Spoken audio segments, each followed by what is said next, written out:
The time is now. This video is going to be a reading vlog of me reading Throne of Glass, just the first book. I'm really excited about this. I actually started this book last night, just at the beginning of chapter 3. I'm on page 15. So I met Selena, that's her name, right? I'm starting to understand like where she is, who she is, what she's doing.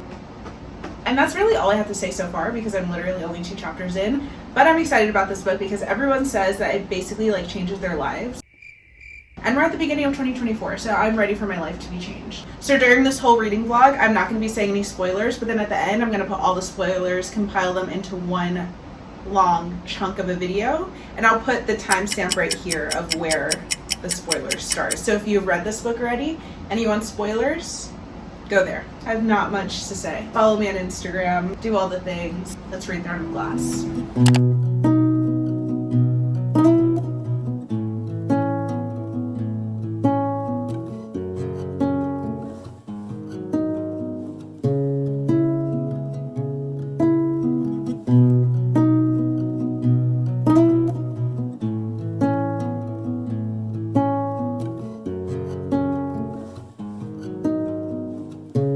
Let's get cozy and talk about the beginning of the book so far. In chapter 4, page 20, but I do want to say I love how short the chapters are. I'm hoping it stays like this throughout the book.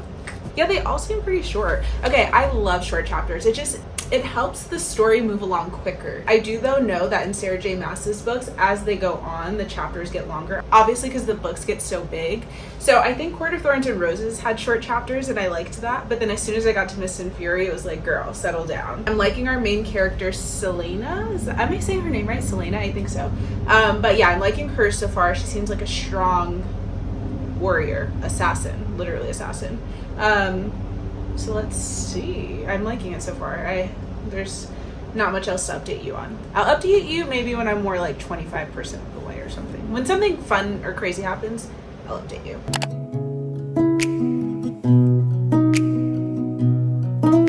Are any of you guys like me? I can't listen to music really. Sometimes I'll listen to music while I'm reading, but mostly what I do is watch old booktube videos so that I kind of feel like I'm reading with someone, but I can't listen to it with sound on because then I can't read myself. So I just watch old videos that I've watched before. That would be so cute if I'm that for you. Like imagine you're reading a book right now, but you're not even listening to me because you just have it on for like background noise or background visuals. That's my goal. That's my goal as a booktuber, is to become like a comfort booktuber that you just go to read along with. Okay, I don't even know what I'm talking about anymore. Bye.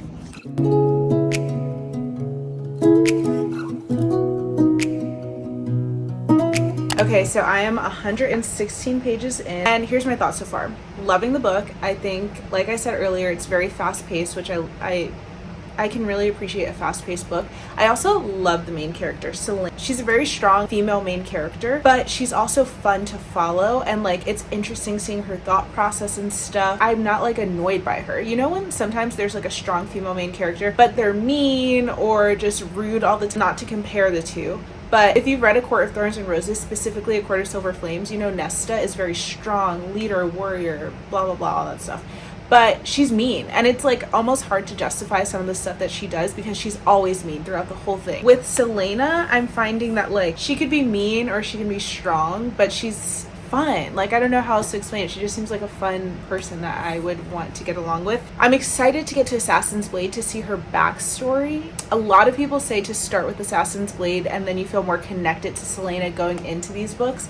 But I don't know, like I just flipped a coin. It told me to read Throne of Glass first, and I'm happy with the choice so far. I don't feel confused. Like if you decide to read Throne of Glass before Assassin's Blade, don't feel like you're going to be confused, because so far, I mean, I'm not even halfway, but so far I'm not confused. Like things come up from her past, but they're not that pertinent to the story yet anyway, so it's like, okay.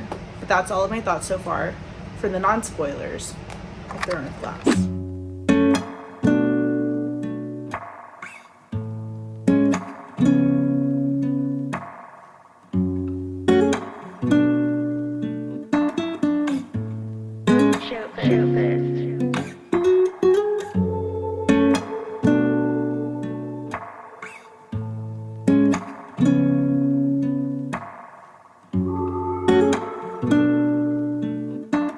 Okay, girlies, I'm back with some updates. It's backwards. I'm back with some updates. I am on page 218, so I'm only on 218. I was listening to the audiobook as I was working earlier, so I forgot to change where I am in the book. I'm on page 226, so I'm past the halfway mark. I am really liking the book so far, but what I would say is that right now I'm at a solid like 3 for this book, and I can't help to wonder if it's because I should have read Assassin's Blade first, because I really like the main character. I love Selena, but I'm not feeling necessarily like connected to her, if you know what I mean.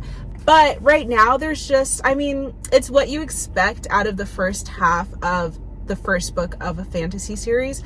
Lots of world building, just trying to figure out who everyone is, how everyone's connected, blah, blah, blah. So that's what this first half has been about. I'm hoping that we get to something like crazy. I think we are on like the precipice of something actually happening.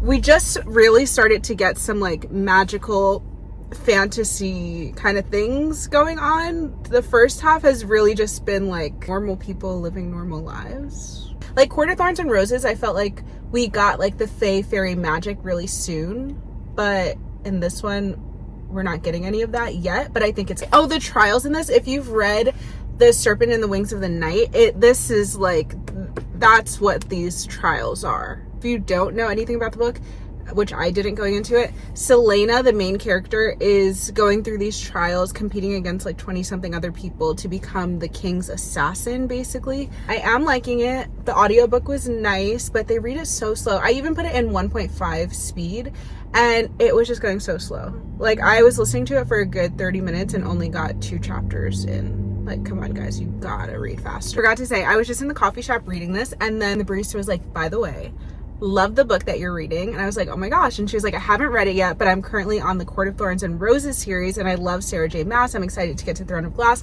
And I was like, oh my goodness, we bonded over Sarah J Maas. I told her I loved Court of Thorns and Roses series. She's on the second book. I told her the second book is so good, specifically chapter, I forgot what chapter it was, but I think it's 54, 53 and 54, something like that, is like the best thing that I ever read in my life. I told her that I love the third book, A Court of Wings and Ruin, more than any book that I've ever read, but a lot of people say that that is not their favorite, so just go into it knowing that. But I loved it, and we were just bonding over books, and that just makes me so happy. That's why I love reading in public places. Let me know if you're like me. If I'm ever reading in a public place, I'll have the book like sprawled out, or I'll be reading like this, like all the way up, so that people can see it, just in case, like if anyone's read the book, I want them to come up to me and be like, oh my gosh. So that's what's fun about reading in public places.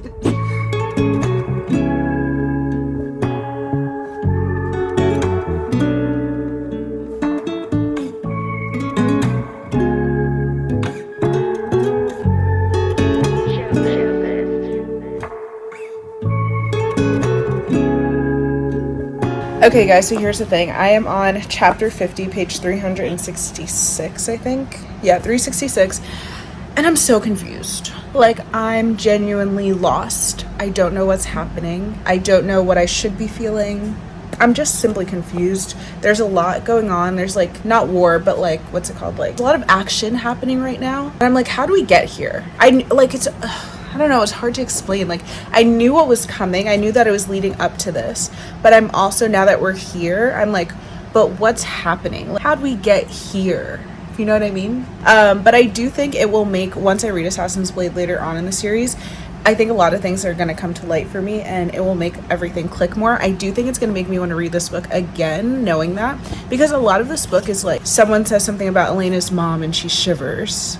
But it's like, well, what happened to her mom, you know? And I think all of that you find out in Assassin's Blade. So that's my thoughts right now. Right now, honestly, before I even read any more of the series, I would recommend to read Assassin's Blade first, I'm not gonna lie. But this book is sitting at a solid 3 for me, and it's not really doing much for me. I'm just not like I just don't care, I guess. And I'm confused. I am confused. So we're at a 3.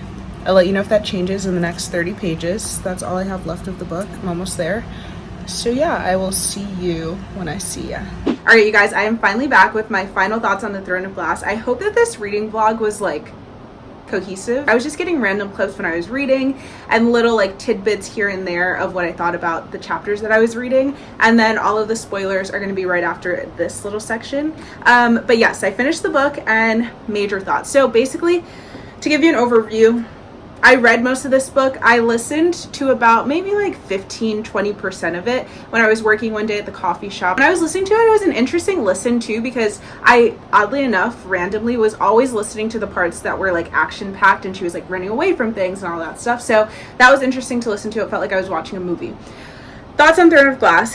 Overall, I gave it a 3 out of 5 stars. I did not love this book, honestly. I think because I love Court of Thorns and Roses series so much, I had such high expectations, and this one just kind of fell short for me. It was a little bit boring, and here's my frustration with this book, is that there was a lot of moments where it felt like Selena wasn't giving us exactly what was in her head. So it was hard to connect to her, because I just felt like there was things she didn't want to talk about with other people, but then it was also like she wasn't talking about it in her head either. So I still, even though like I wasn't understanding why she didn't want to talk about these things with other people, and it's all stuff from her past, which I understand that in Assassin's Blade, it's a bunch of novellas about her past that explain everything. It explains who she is. You feel more connected to her because of that. But I'm frustrated that this was the first book published, but then now people are saying you should read Assassin's Blade first. But it's like, that's not the publishing order. So why wasn't it published the way that you should read it? You know what I mean? With that being said, if you are thinking about getting into the Throne of Glass series, even though I haven't even read it yet, I 100% recommend reading Assassin's Blade first, because it just seems like you'll understand our main character a lot more, which will make you have a more enjoyable experience reading this. Everyone I know that read Assassin's Blade first and then Throne of Glass enjoyed Throne of Glass a lot more, I think, than I had, and I think it's because of that. They feel connected to Selena.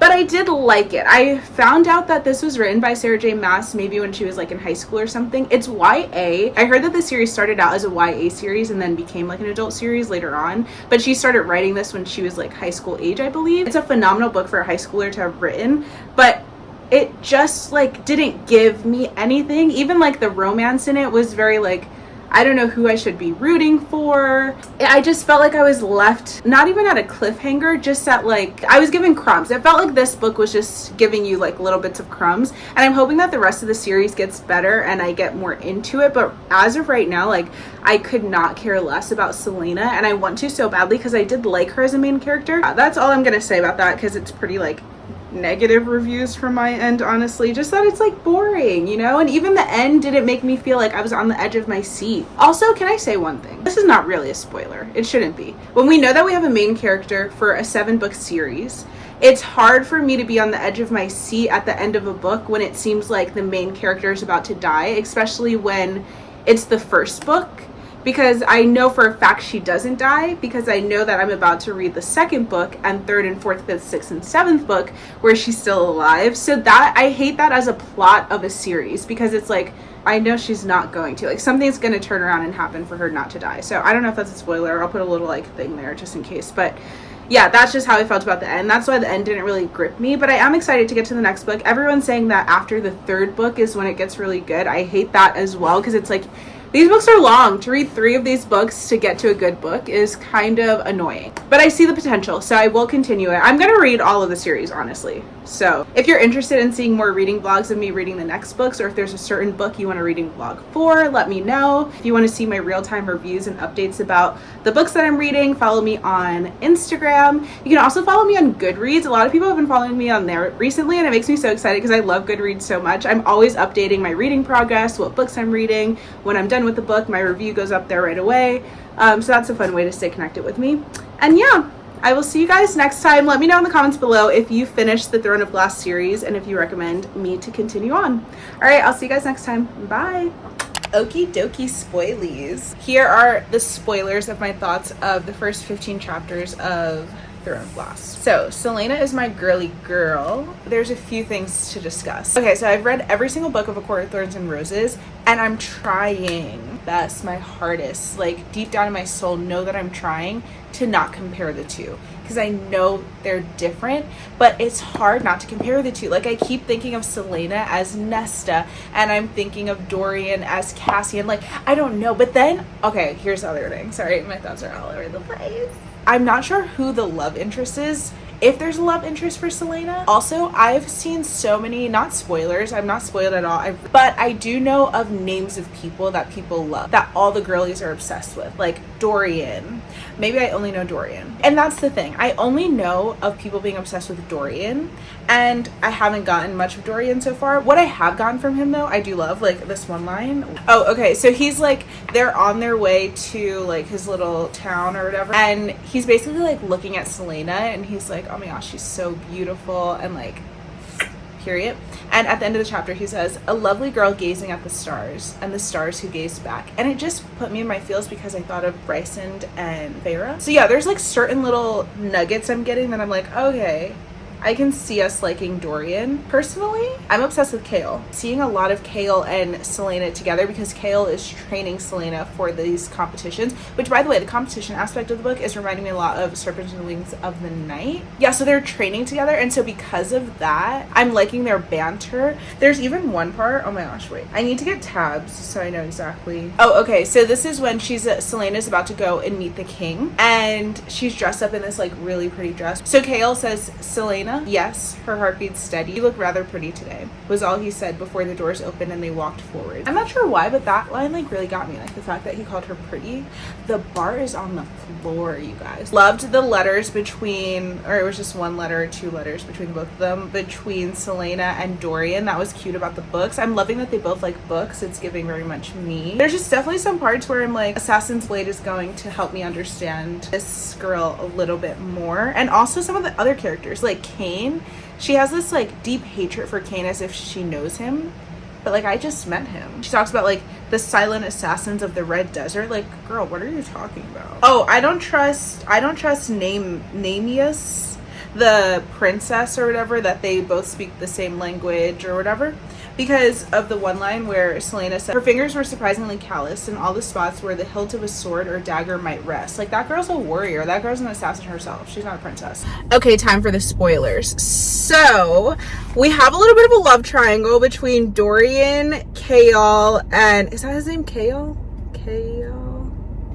Yeah, Dorian, Kale, and Selena are in a little love triangle, but Selena doesn't even know she's in the love triangle, but that's interesting. I recently, last night, got to the part where the tapestry like starts moving, and then she goes down all these stairs. By the way, the stairs remind me of Nesta's stairs in A Court of Silver Flames, like how Nesta goes down the stairs and whatever, because there's a lot of stairs, I don't know. So there's a lot of like connections I'm seeing to Court of Thorns and Roses. I know these two worlds are not necessarily the same. I did see that in an interview, Sarah J Maas said that like maybe one day down the future she'll try to like connect them or put a little Easter egg.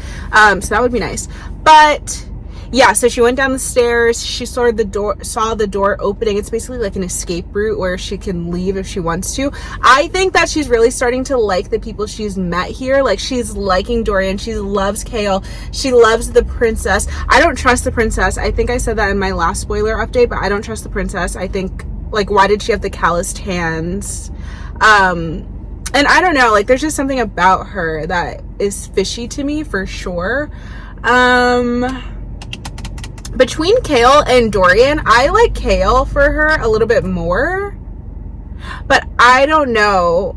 I'm not allowing myself to really feel that, because I know that everyone is obsessed with Dorian, and so because of that, makes me feel like maybe Kale is not for her. I don't know, but that's just where I am right now. I'm excited to finish this. I should finish this by tonight and let you know my final thoughts and reviews, but that's where I am right now. It's giving Serpent and the Wings of the Night, and like, honestly, it's a little bit boring. Like, let's just be clear about that. A tiny bit boring. I mean, like, I want to get to something. I want some crazy plot twist to happen or something, please.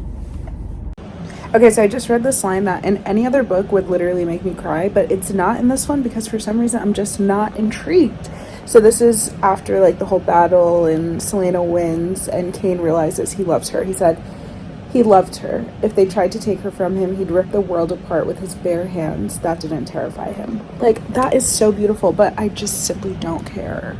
Okay, last thing, I swear. I don't know where I was when they explained who Duke Parrington and Caltaine were, but I simply don't know these two people, and I don't understand why this is such a big deal that Parrington made Caltaine drug Selena. Where did these two people come from? this is my final spoiler section of the Throne of Glass vlog. So like you guys just heard me say, I wasn't obsessed with this book, especially coming from Court of Thorns and Roses and loving it so much. This book was a little bit of a flop to me, unfortunately. Cain dying was very interesting to me, the way that he died with Chaol killing him. That was emotional. I'm excited to see like that turn of events or that play out in the next book. I like Chaol with Celaena a lot more than I like Dorian with Celaena. It's just because I feel like we didn't get a lot of Dorian in this book, so I don't know where the Dorian love comes from, but I'm on the Chaol bandwagon right now, so I'm hoping that something happens with them. I'm hoping that either something happens with them romantically or something bad happens with Chaol, because that's the only reason that he shouldn't end up with Celaena. Like, he literally loves her. And Celaena just ended things with Dorian because now she's the king's assassin. The king hating Celaena is wild to me. I'm so excited to get to Assassin's Blade so all these things can be uncovered. Like, what happened to her mom? Why does the king hate her? What are these 3 lashings on her back? I think they came from the king, but like, I don't know in what capacity. I'm so confused about who that Duke is. I don't think that's going to be an Assassin's Blade. I think it's just something I missed in this book. But like, DM me on my bookstagram. Like, who is the Duke? Why did I miss the Duke? And yeah, that's all I really like remember from the book. So that's it. I'll see you guys in my next vlog. Bye.